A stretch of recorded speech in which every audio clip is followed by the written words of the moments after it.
Hello दोस्तों, नमस्ते नमस्कार। मैं आपका दोस्त रामू डांसर। आप देख रहे हैं मेरा यूट्यूब चैनल रामू राय काशीपुर। दोस्तों, स्वागत है मेरे यूट्यूब चैनल पर। आज के इस वीडियो में मैं बात करूंगा 9 तारीख 10वां महीना सन 2022 का प्रोग्राम। हमारे मानवर विनोद डांसर जी की नौटंकी का प्रोग्राम कहाँ है, तो आइए आपको पूरा पता बताते हैं।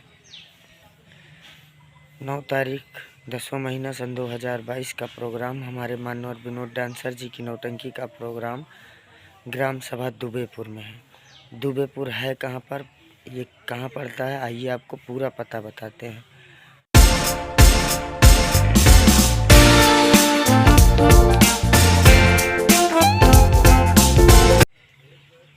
चंदिकन कल्याणपुर चौराहा दुबेपुर, थाना अंतु, प्रतापगढ़।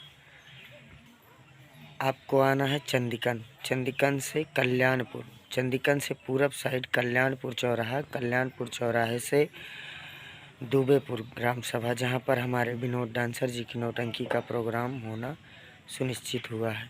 तो दोस्तों, हम उम्मीद करते हैं आपको वीडियो ज़रूर पसंद आई होगी। अगर वीडियो पसंद आई हो तो लाइक करना, चैनल पर नए हैं तो चैनल को सब्सक्राइब करना। चलते हैं, फिर मिलेंगे नेक्स्ट वीडियो में। तब तक के लिए नमस्ते नमस्कार, जय हिंद, जय भारत।